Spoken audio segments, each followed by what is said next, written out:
Construire sa paix intérieure, voilà peut-être l'objectif, le désir le plus important dans notre vie.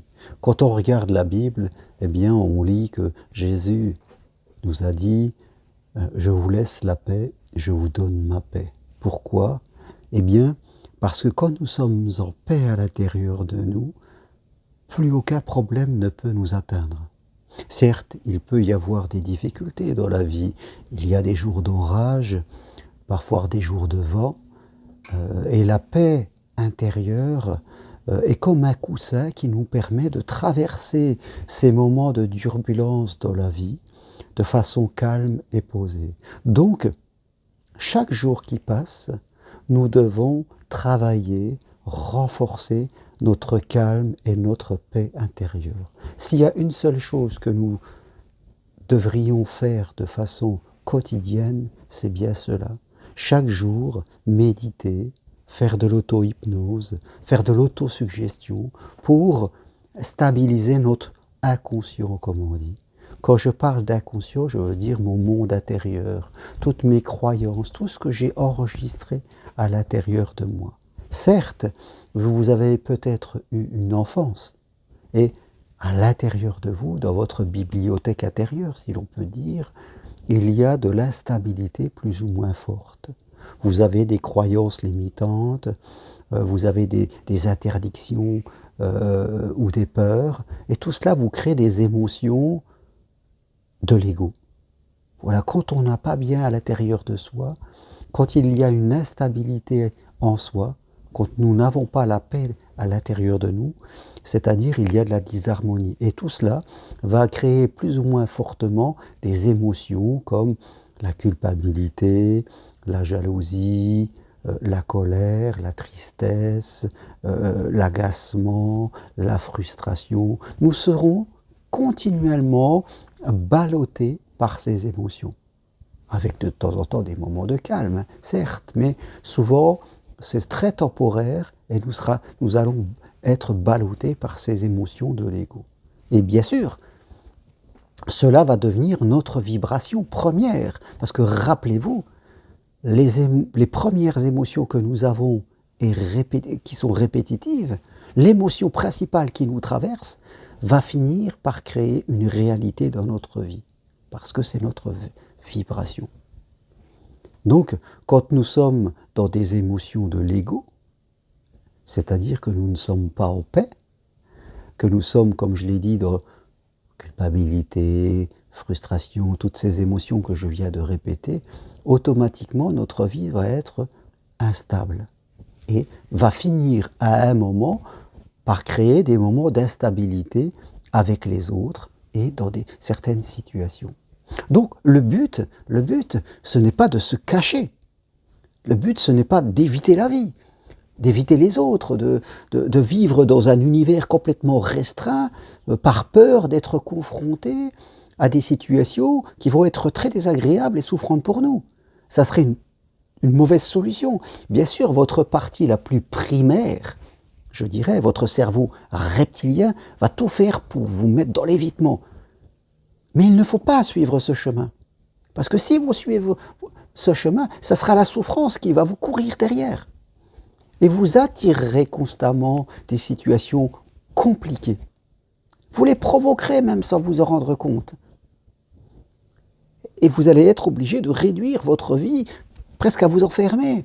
Parce que vous irez travailler, vous sortirez et vous attirerez les remarques, vous attirerez les mésententes, les conflits, vous attirez des manipulateurs, vous serez complètement là-dedans et ça sera vraiment l'enfer, c'est le cas de le dire. La seule solution, c'est d'arrêter de fuir, de bien regarder ça en face et de travailler à votre paix intérieure. Et chaque jour qui passe, voilà, commencez à la construire, commencez à la construire. C'est pour ça que les gens viennent à Compostelle. Pourquoi croyez-vous que les gens viennent du monde entier marcher sur le chemin de Compostelle? Principalement pour être en paix à l'intérieur d'eux, pour avoir des réponses, pour avoir de l'intuition, pour se connecter à leur divin. Parce qu'il n'y a que quand nous sommes en paix à l'intérieur de nous quand nous progressions dans cette voie, que enfin, nous pouvons attirer à nous d'autres choses, des réponses, des solutions, des intuitions, des opportunités. C'est la paix intérieure qui nous donne cela.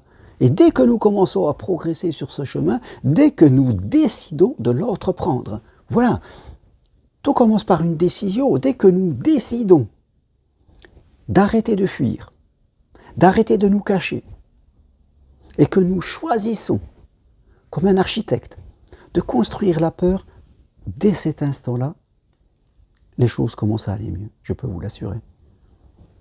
Dès que nous prenons cette décision de changer de chemin, tout va mieux. Alors nos automatismes sont encore là, bien sûr, mais au fur et à mesure, ça va changer. Au début, la paix est petite, mais comme le disait encore Jésus, voilà, tout commence par une graine, et faites compte, ça va grandir, et à un moment, on sera en paix. C'est pour ça que les gens viennent marcher, ils viennent se sortir parfois de leur environnement pour construire cette paix au milieu de la nature, au milieu des pèlerins de Compostelle, au milieu d'un environnement qui apporte cette paix.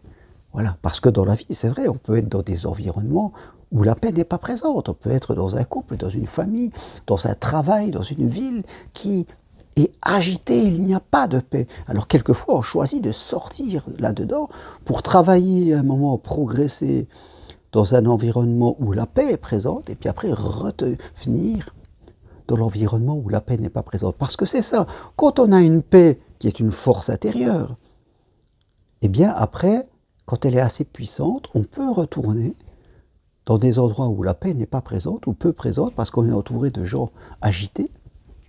Eh bien, on a comme un bouclier protecteur devant nous, et on est plus tranquille, on avance plus lentement. Donc, tout commence toujours par une décision, comme je vous le dis, c'est décider d'arrêter de fuir, décider d'arrêter de répondre par des critiques, par des plaintes, que sais-je, parce que ça c'est toujours, vous faites que renforcer l'instabilité. Voilà. Il y a peut-être l'instabilité en vous, mais ne soyez pas créateur d'instabilité autour de vous, parce que ça ne fera que renforcer toutes ces choses. Ne soyez pas sur la défensive, parce que quand on est sur la défensive, on crée de l'instabilité.